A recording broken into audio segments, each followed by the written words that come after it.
Chers amis, l'évangile d'aujourd'hui, c'est une variante sur l'évangile on a déjà vu dimanche. Le Père Vincent l'a très bien commenté, donc je ne vais pas redire ce qu'il a fait, mais je veux attirer plutôt votre attention sur le point de départ de ces deux paraboles similaires de Jésus. C'est la notion de temps. En fait, il dit dans l'Évangile, parce que les gens pensaient que le royaume de Dieu sera pour tout de suite, Jésus raconte cette parabole.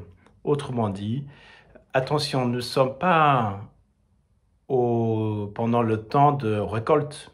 C'est pas que le royaume de Dieu est pour tout de suite, voilà, parce que si c'est comme ça, pourquoi s'investir, pourquoi prêcher, pourquoi évangéliser, etc., parce que Jésus vient là tout de suite.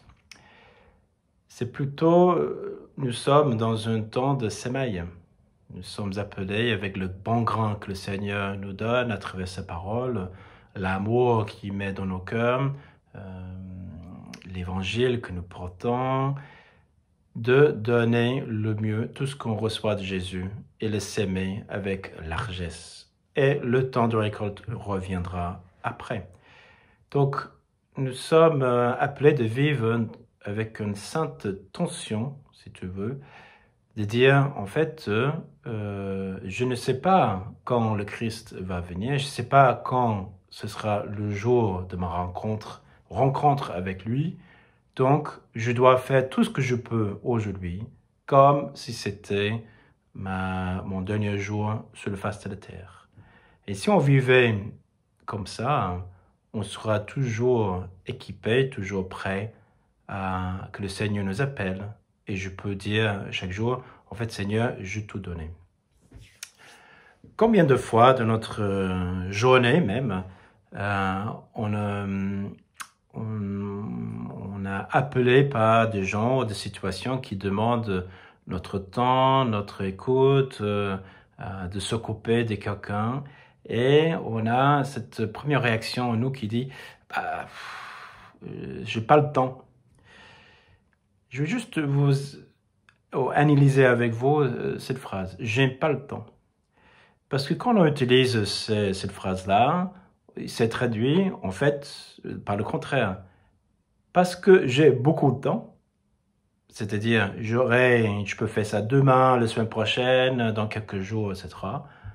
Mais je ne peux pas le faire tout de suite, mais je le ferai quand j'ai plus de temps. Autrement dit, je suis sûr d'avoir beaucoup de temps devant moi, donc je ne peux pas le faire tout de suite.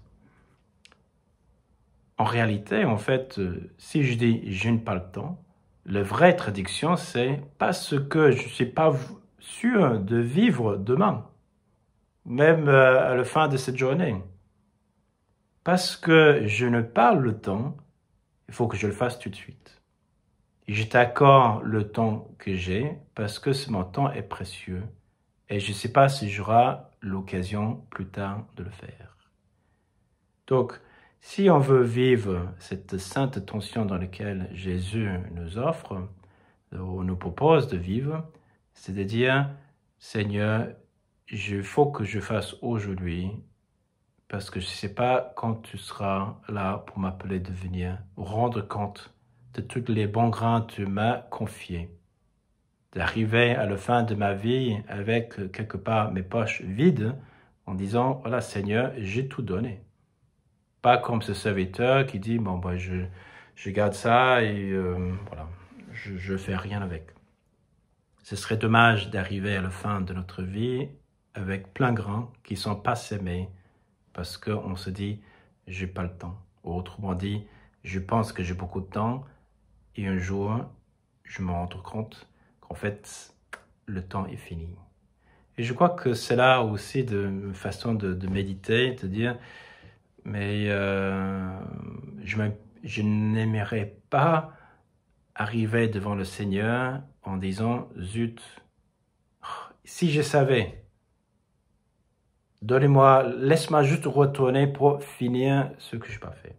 Ou dire à ma femme que je l'aime, ou à mon mari, ou embrasser mes enfants, ou dire merci à un tel. ou avoir, ou de dédier plus de temps à telle personne.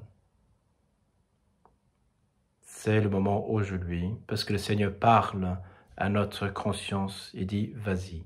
Si je te l'inspire, c'est pas pour que tu le fasses demain. Si je mets cette personne sur ta conscience, je te rappelle, voilà, dans tes pensées, cette personne, ah, ça fait longtemps, voilà, ah oui, il faut que je prenne de nouvelles, etc. Le Seigneur dit, mais si je te l'inspirais, c'est pour que tu le fasses tout de suite. Ne mets pas pour demain le bien que tu peux faire aujourd'hui. Prions donc le Seigneur qui nous aide de vivre cette sainte intention de tout donner aujourd'hui et demain. Espérons rouvrir nos yeux, prêts à tout donner demain aussi.